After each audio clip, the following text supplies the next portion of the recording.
आप सबके साथ एक बहुत अच्छी कहानी लेकर हम हाजिर हुए हैं, तो प्लीज़ चैनल को ज़रूर से ज़रूर सब्सक्राइब कीजिएगा।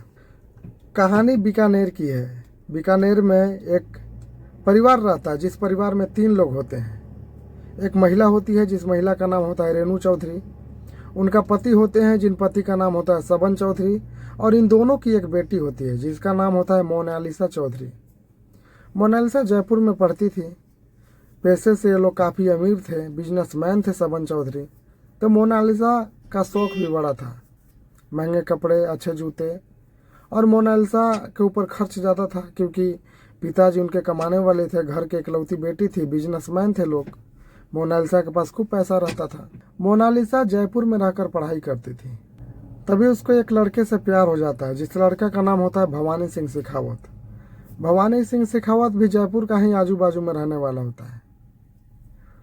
भवानी सिंह शेखावत से जब मोनालिसा का प्यार होता है, ये दोनों साथ में लिव इन में रहने लगते हैं। लिव इन में रहने के बाद 2021 में ये दोनों आपस में कोर्ट में शादी कर लेते हैं। घर वालों को नहीं बताते हैं। बाद में घर वालों को पता चलता है, हालांकि मोनालिसा घर की इकलौती बेटी थी, इकलौती वारिस थी, इसलिए माँ बाप ने एक्सेप्ट भी कर लिया इस शादी को। लेकिन कुछ ही दिनों बाद 2021 में, जिस समय कोविड का सीजन चल रहा था, उस समय एक फ़ोन आता है मोनालिसा की माँ यानी कि रेणु चौधरी के पास। रेणु चौधरी फ़ोन उठाती है, और फ़ोन उठाने के बाद उधर से आवाज़ आता है, उधर से उसका दामाद फ़ोन पर होता है। और दामाद ये कहता है कि माताजी, आपकी बेटी मोनालिसा को मैं बचा नहीं पाया, वो कोविड के दौरान मर गई। अब कोविड का समय ऐसा था कि कोई आ जा भी नहीं सकता था, इसलिए परिवार के लोग रोग आकर अपने घर में ही रह गए और ये सोच बैठे थे कि हमारी बेटी कोरोना में मर गई। अब समय बीतता है, समय आ जाता है 2023। करीब 2 साल बाद उसका दामाद भवानी सिंह शेखावत 4 कुत्तों को लेकर अपने सास के पास पहुंचता है, रेणु चौधरी के पास। रेणु चौधरी को कहता है कि ये 4 कुत्ते माताजी ले लीजिए, क्योंकि मोनालिसा अब रही नहीं है। मोनालिसा को इन कुत्तों के बीच काफ़ी लगाव था। मेरे पास अब उतना समय नहीं है, इसलिए मैं इनका देखभाल नहीं कर पा रहा हूँ। रेणु चौधरी बोलती है कि अभी तो मेरा तबीयत ठीक नहीं, लेकिन कुछ दिन रुक जाओ, इन कुत्तों को अपने पास रख लो, मैं बहुत जल्द तुमको बताऊंगी और फिर मुझे कुत्ते लाकर दे देना। भवानी सिंह शेखावत 4 कुत्तों को लेकर वापस चला जाता है, लेकिन जाने के बाद भवानी सिंह सिर्फ 1 कुत्ता अपने पास रखता है, 3 कुत्ता अपने किसी मित्र को दे देता है। इधर जब रेणु चौधरी की तबीयत ठीक होती है, तो रेणु चौधरी फ़ोन करती है कि भाई कुत्ते ला कर दे दो। भवानी सिंह शेखावत कुत्ते को लेकर आता है, लेकिन इस बार 4 कुत्ते नहीं बल्कि 3 कुत्तों को लेकर आता है। रेणु चौधरी पूछती है, कुछ दिन तो तुम 4 कुत्ते लेकर आए थे, आज 3 ही कुत्ते क्यों लेकर आए? भवानी सिंह शेखावत बोलता है कि माताजी, एक कुत्ते किसी आर्मी ऑफिसर को पसंद आ गई थी, उसने मुझसे लिया और उस आर्मी ऑफिसर का तबादला भी हो गया, अब मैं ढूंढूं कहाँ। रेणु चौधरी सोची कि चलो कोई बात नहीं, कोई तो है जो कुत्ते का ख्याल रख रहा है। अब 3 कुत्तों के साथ वो खुश रहने लगे। एक दिन उन्हीं 3 कुत्तों में से एक कुत्ता बीमार पड़ गया। रेणु कुत्ते के डॉक्टर को बुलाती है। कुत्ता का डॉक्टर आता है, कुत्ता का इलाज करता है। इलाज करने के बाद कुत्ते के डॉक्टर कहता है कि मैडम, आपका उस कुत्ते को मैं नहीं बचा पाई, इसके लिए मुझे बहुत खेद है। रेणु चौधरी ने आश्चर्य होकर कहा कि किस कुत्ते के बारे में बात कर रहे हैं आप? मेरा कुत्ता तो किसी फौजी के पास है, किसी आर्मी ऑफिसर के पास है। डॉक्टर ने बोला कि नहीं, आपका कुत्ता किसी आर्मी ऑफिसर के पास नहीं, आपका कुत्ता तो मर चुका है, क्योंकि मेरे ही पास आपके दामाद लेकर आपके कुत्ते को आए थे। अब इतनी बातें बोलकर डॉक्टर चला जाता है। अब रेणु चौधरी के दिमाग में ये बात घर कर जाती है। रेणु चौधरी सोचने लगते हैं कि कहीं मेरा दामाद जिस तरह से कुत्ते के बारे में झूठ बोल रहा है, कहीं मेरी बेटी के बारे में भी तो नहीं झूठ बोल रहा है। अब रेणु चौधरी सारी बात अपने पति को बताती है कि देखिए, मुझे शक हो रहा है कि मेरा दामाद जो है कुत्ते के लिए झूठ बोल सकता है, पता नहीं मेरी बेटी के साथ क्या किया होगा। ये दोनों आपस में काफ़ी सलाह मशवरा करने के बाद FIR कर देते हैं। क्योंकि मामला 2 साल पुराना हो चुका था, इसलिए पुलिस भी उतना सख्ती नहीं दिखा रही थी। लेकिन सबन चौधरी का काफ़ी जान पहचान था, बिजनेसमैन थे।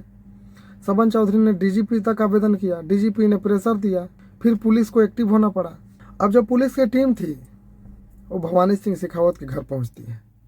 सबसे पहले भवानी सिंह शेखावत के माँ से पूछती है कि आपका बहू कैसे मरी थी। भवानी सिंह शेखावत की माँ बोलती है कि मेरी बहू तो छत पर से गिर के मर गई थी। अब पुलिस को यहाँ शक होता है, क्योंकि भवानी सिंह शेखावत अपने ससुराल में बताया कि उनकी बेटी कोविड में मर गई, अपने घर में बताया कि उसकी वाइफ जो है कि छत पर से गिर के मर गई। अब पुलिस सच्चाई को टटोलने लगता है, लेकिन कोई पुख्ता सबूत नहीं था। सिर्फ इतनी सी बात पर किसी को अरेस्ट कैसे कर लेगा कोई। पुलिस एक कदम और आगे बढ़ती है, भवानी सिंह शेखावत का मोबाइल जो है वो जब्त कर लेते हैं। भवानी सिंह शेखावत का CDR निकल जाता है, कॉल डिटेल रिकॉर्ड। तो पुलिस जब छानबीन की तो बात यह सामने आई कि मोनालिसा का जब शादी हुआ था भवानी सिंह शेखावत से 2021 में, उससे 3-4 महीना पहले मोनालिसा ने एक ज़मीन बेचा था, जिस ज़मीन को 1 करोड़ में बेचा था। और मोनालिसा ने ज़मीन का 30 लाख रुपया अपने माँ को दे दिए थे और 70 लाख रुपए अपने पास रखे थे, क्योंकि मोनालिसा खर्च भी ज़्यादा करती थी, उसके शौक भी बड़े थे, महंगे कपड़े, महंगे जूते। भवानी सिंह शेखावत को इस ज़मीन की खरीद बिक्री के बारे में पूरा पता था। भवानी सिंह शेखावत को पता चला कि ये जो लड़की है काफ़ी अमीर है, तभी मोनालिसा पर भवानी सिंह शेखावत ने डोरे डालने शुरू किए। मोनालिसा को फंसाने में भी कामयाब रहा, मोनालिसा से लव मैरिज किया। अब धीरे धीरे जब मोनालिसा को पता चला कि भवानी सिंह शेखावत की और भी बीवी है, मोनालिसा अपने पति के ऊपर हमेशा शक करती। मोनालिसा अपने पति को कहीं अपने पास से दूर नहीं जाने देती। यही सब भवानी सिंह शेखावत को अच्छा नहीं लगा और भवानी सिंह शेखावत सोचा कि क्यों न मैं इसी को साइड कर देता हूँ। फिर भवानी सिंह ने एक तरकीब सोची, क्योंकि कोविड का समय भी चल रहा था। मोनालिसा का एक आदत था कि वो दूध में रसगुल्ला डालकर खाती थी। भवानी सिंह एक दिन बहुत सारा नींद का दवा लाता है, पाउडर बनाता है और दूध में मिला देता है, और दवा का टेस्ट न मिले इसलिए उसमें रसगुल्ला भी डाल देता है। और मोनालिसा रसगुल्ला खाती ही थी दूध में डालकर। मोनालिसा आती है और दूध से रसगुल्ला निकालती है और खा जाती है, क्योंकि उसमें नींद की दवा थी। मोनालिसा को नींद लगने लगती है, मोनालिसा बेड पर जाती है और सो जाती है। दरअसल वो नींद नहीं बल्कि मोनालिसा बेहोश हो चुकी थी।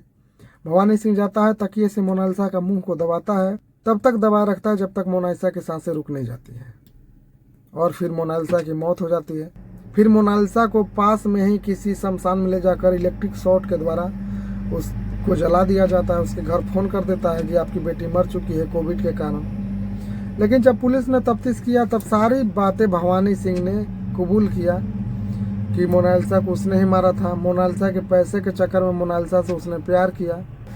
तो पुलिस की तफ्तीश में यह पता चला कि जो भवानी सिंह शेखावत था वो पैसे के लालच में ही आकर मोनालिसा से शादी किया, क्योंकि भवानी सिंह शेखावत के पहले से भी 2 पत्नियां थी। मोनालिसा को इस बात का भनक लग गया। मोनालिसा अपने पति के ऊपर दबाव देने लगी। मोनालिसा अपने से दूर पति को ज़्यादा देर तक नहीं रहने देने लगी। इस बात से तंग आकर मोनालिसा का पति जो है भवानी सिंह शेखावत कत्ल कर देता है। मोनालिसा के घर वाले जिस अपने बेटी को कोविड के वजह से मरा हुआ समझ रहे थे, अब ये परफेक्ट मर्डर में बदल जाता है। तो आज की कहानी यही थी। आप सबको ये कहानी कैसी लगी अपना राय जरूर कमेंट बॉक्स में दीजिएगा। वीडियो को अंत तक देखने के लिए बहुत बहुत धन्यवाद।